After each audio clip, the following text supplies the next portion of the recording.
Tonight, we are being hosted by iHeartMedia and Forbes Black. We've got a delegation of our group headed down there where they're going to talk about a concept called Black Wall Street Nation. Black Wall Street Nation is a content idea, really something that they're interested in culling. A lot of stories, a lot of podcasts, a lot of opportunities to showcase the talent in Black Wall Street. But then think about activations at South by or at Aspen or Sundance. Like, we really want to make it a thing. And so we are the first delegation of Black Wall Street going on this amazing visit. I don't know what to expect. I have no idea. So if you're mad about it, don't be mad at me. They invited us. You're not gonna be mad. So I'm coming to see what they got to say, and I really want your honesty, as honest as y'all have been and will continue to be, about we don't want to be extracted from, but we want to make sure this is a cool partnership. So let's just see what they got going on. So anyway, there will be cameras rolling. There will be 4 cameras rolling, so they are capturing content of this visit. Yes, so just know that you're on camera the minute you walk into the room. We're hosted in the Duncan Lounge, and the on-air personality is Ferrari Simmons, who's local to ATL. He's hosting us there. So we're gonna have a fun time.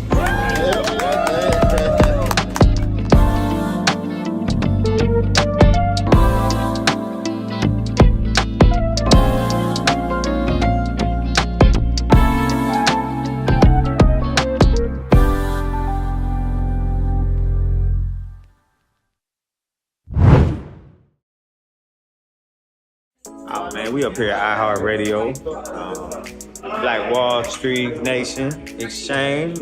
See if we had some good old convo, see what's going on around here, see how we can tie it back to the wood and, bring that original Black Wall Street all over, So, as Kuma keeps saying, I'm real big on making sure the culture is not being extracted from, making sure that, things are being done with us, not for us, So that's what I'm looking forward to having in this particular conversation, just bringing it all back home. We've seen a lot of people come through our community and take, and so now it's time to build something that we can all benefit from, but also make it bigger. It's so much better when it comes from the source, and so we the source, and we bringing that lifeblood here to Atlanta. I hope something legendary. I hope a lot of creative ideas, a lot of innovation to bring all of the Black Wall Street resources together and actually make a change. Like, I'm tired of everything just sitting stagnant. I've only been in this environment for about 8 months, but I see so much potential, so much growth. I'm just here to see what's gonna happen. I'm Kuma Roberts. I'm the president and CEO of the Black Wall Street Chamber of Commerce.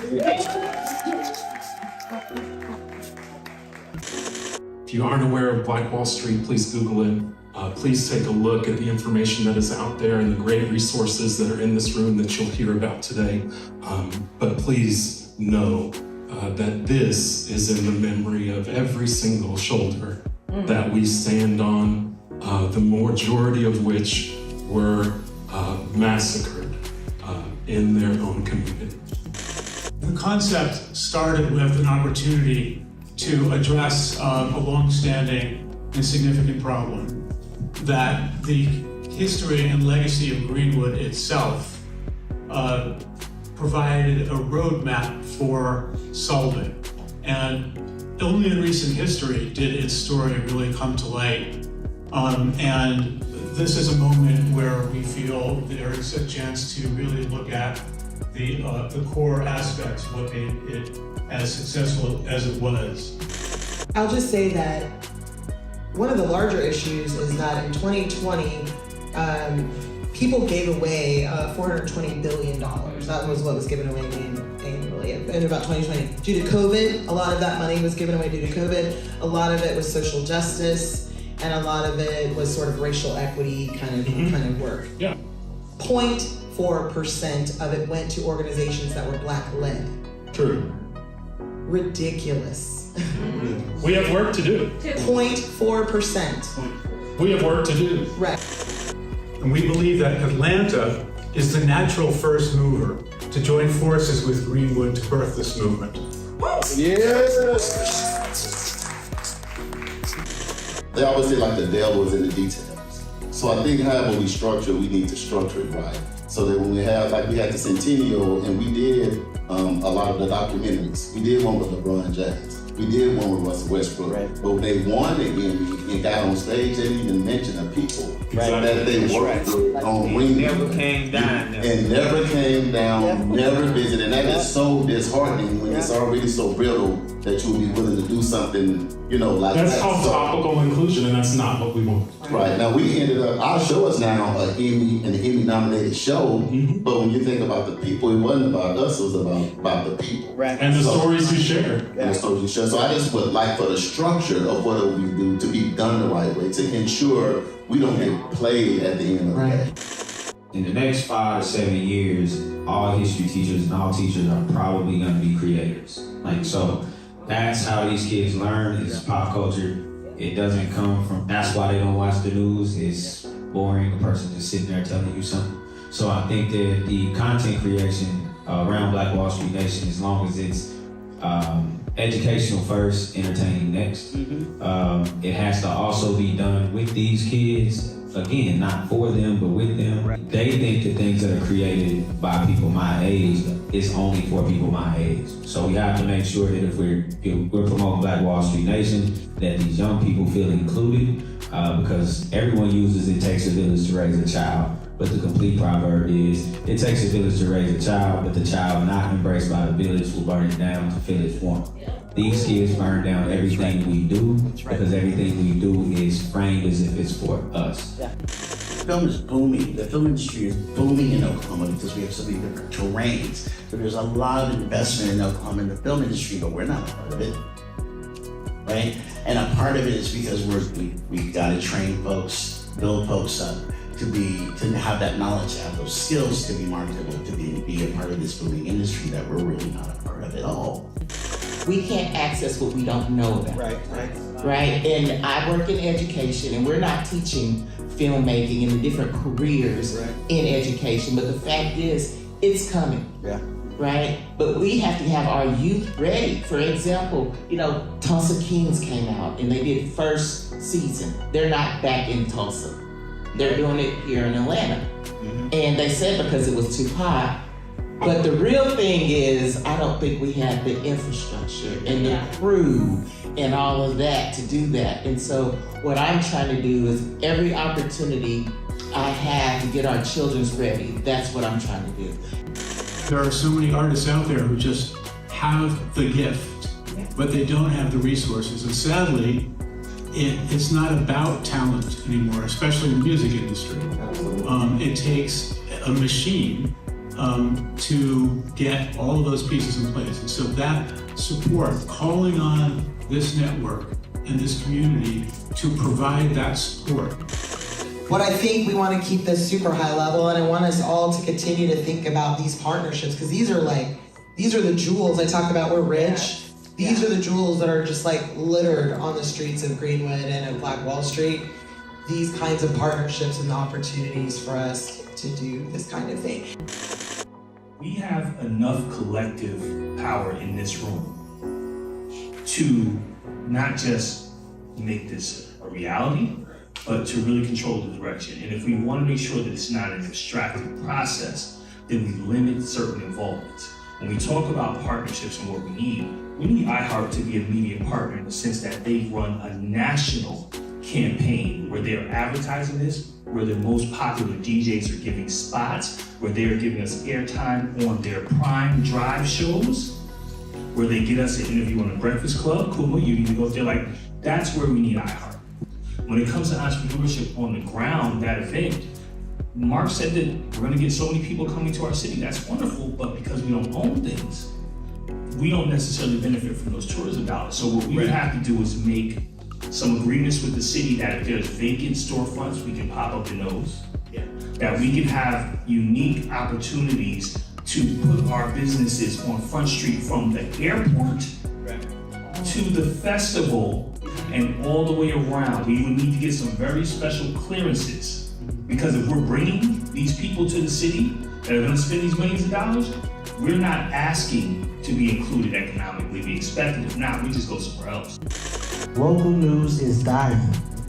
And today, Generation Z, especially instead of your news from social media, where there are major gaps in quality and accuracy of content.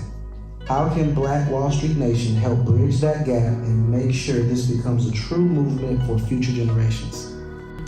How Black Wall Street Nation can help media outlets like ours is to help in some way build capacity. And what I mean by that is we have stories to tell, but when we go for funding to help us build capacity, then it's almost like you want the story to be told your way, not the way that it needs to be reported, where our community is going to be receptive to the information that's being told. And so it's more of a whitewash. So we need to have our own funding and our own ways, things like the Power Group and things like that, or avenues where the funding can come to us. We can operate the way we need to operate within community, be able to go out and report the actual true stories, not things getting cut and laying on the floor in some production room somewhere where that information is not being promoted and that information is not being put out there to the masses. So when Mark and Lincoln brought this into me, I'm all in because I want to also open my portfolio, open my mind, and be a part of things like this that's bigger than me. Yes. We have to get back to showing each other how to do this work. And so that is something that I'm so passionate about, is we've just forgotten. And so we need these kinds of conversations so that we can remind each other that we've got to work together and show each other how to do this work.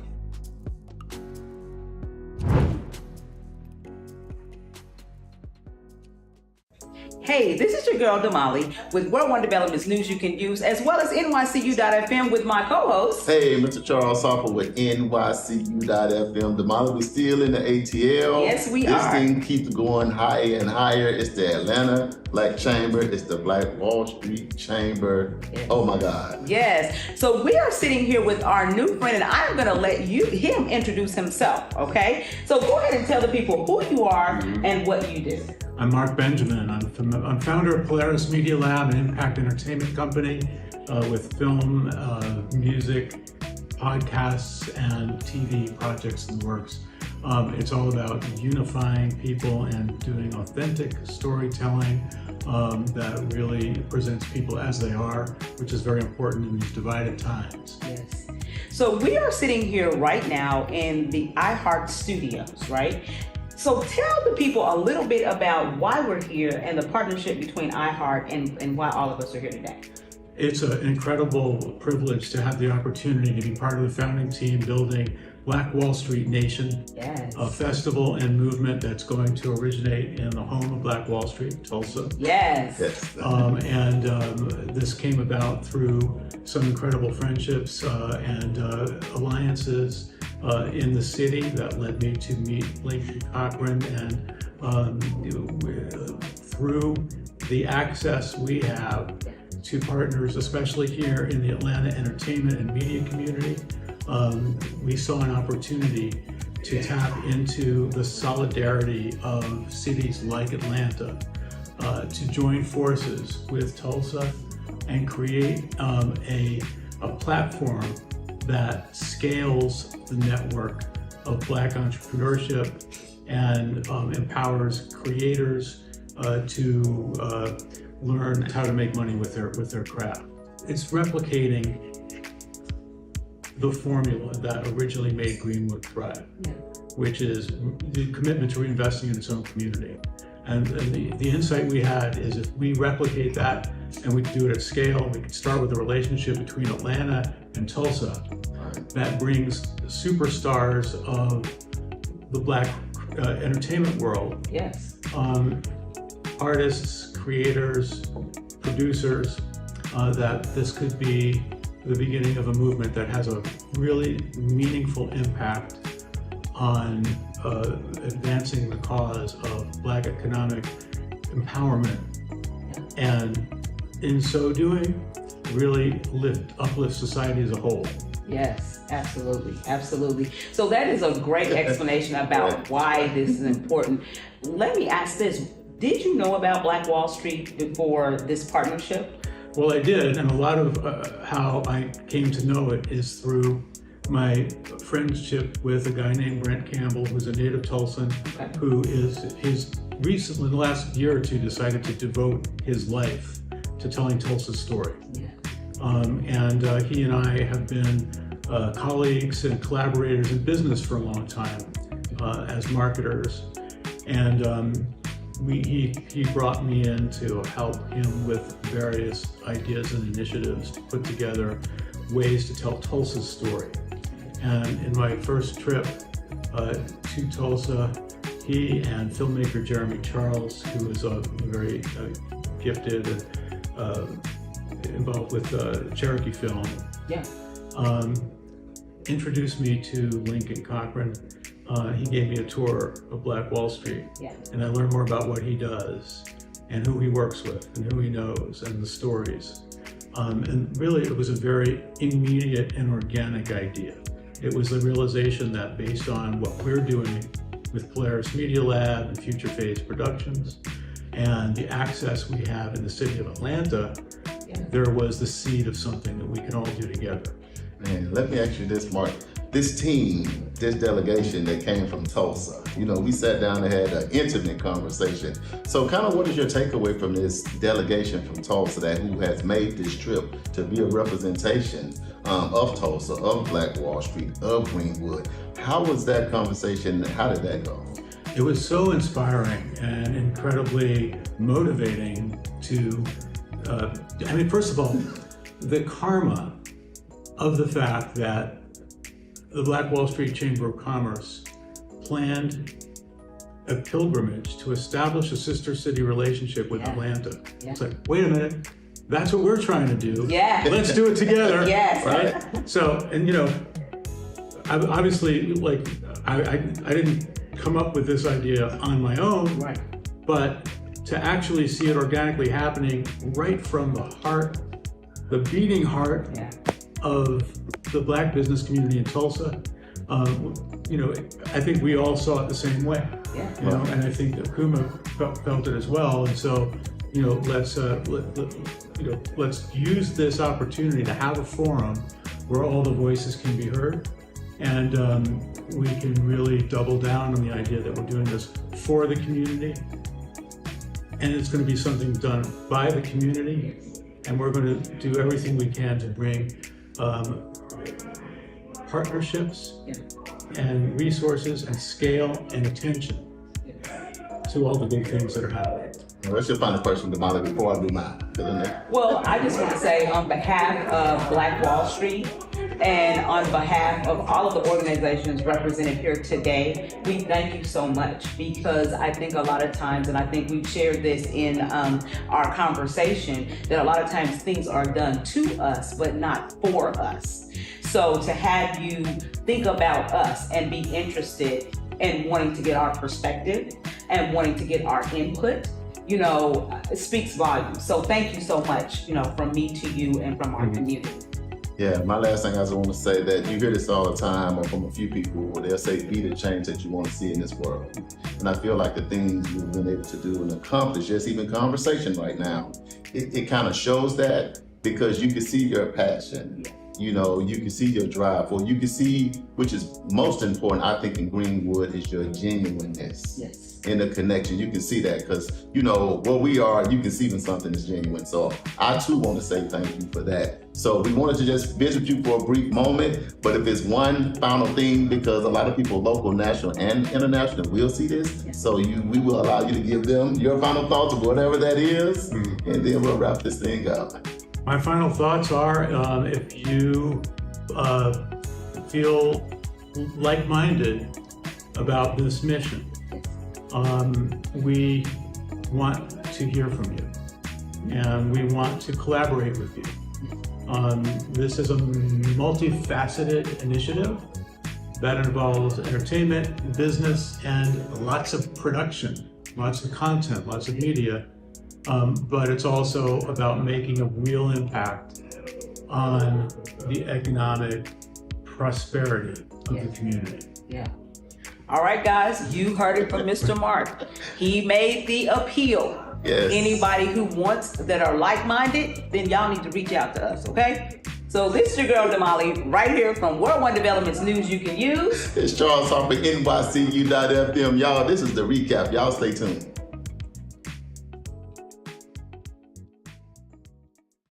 Hey, this is your girl Damali from NYCU.FM and World One Development's News You Can Use with my co-host. Hey, Mr. Charles Harper, we still here in the ATL. Let me tell you something. The heat has been turned up in here. Hey, we got two special guests that hung around the Molly that made this thing go 10 levels up. Absolutely, absolutely. So these two are actually here at iHeartRadio. You see that in the back?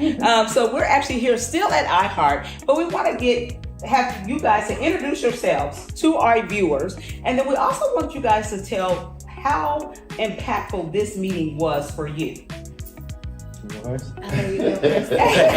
I'm Karari Simmons. I'm on the radio here in Atlanta, 96.1 The Beat, Monday through Friday, 2 p.m. to 7 p.m.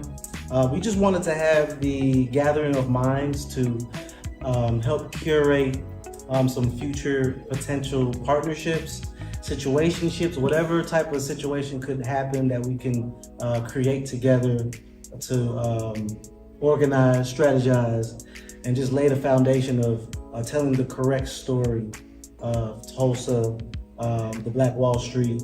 And again, to me, it was new to me. I'm learning a lot. So it's just a big deal. And I was just happy to have the conversation and learn too. I'm a sponge, so I'm going to learn the whole time.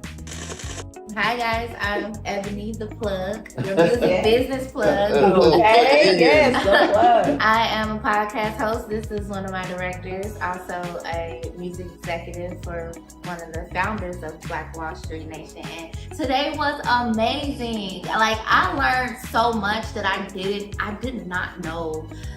So much had happened in Tulsa. You know, you just hear about the massacre, but you don't hear about the stories that come from the people who actually live there and witness it. So I'm excited to be a part of the conversation, at the least, you know, to learn about circulating a Black dollar. And today was just, it was great. Thank you, Lord. Hey, let me tell you something, Molly. This was really, really high level. Yes. You know what I mean? You could see the genuineness. You could feel the energy. It felt like we were just family. Right. You know, but when y'all think about the fact, because we went to visit the new Black Wall Street. We went to be a tour yesterday, man. 100,000 square feet. We went all through it and it was phenomenal. But we come from Black Wall Street, the original.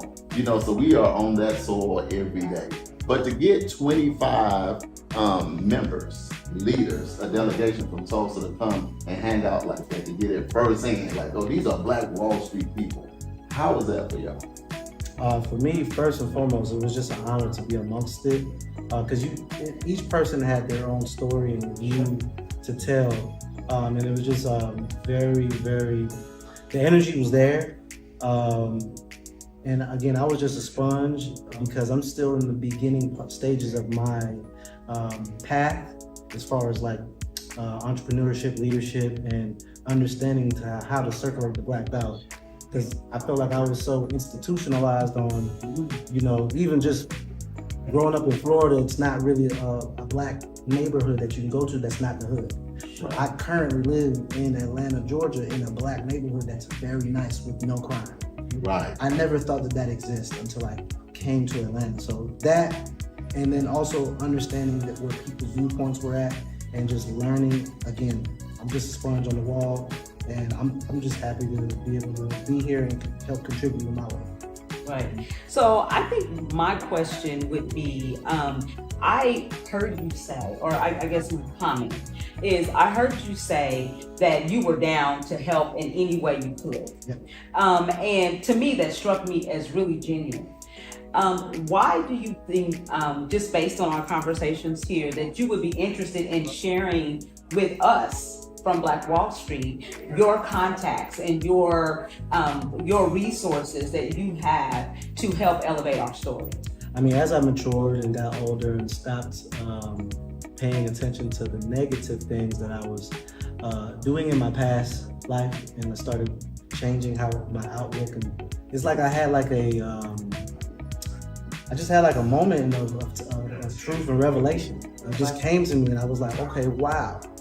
how can I do more? And again, I read the kids, so I've been doing it going on 10 years. Yes. So the people that I read 9 years ago, because I focus on elementary school, Right. they're now in high school. Yes. So as people are starting to call me Mr. Ferrari and I get older, I'm over here You're like Uncle Ferrari now, right? what I was doing in the beginning of my career is working. Yeah. Because people are telling me I stayed out of trouble because you told me I can be everything in 2nd grade. Right.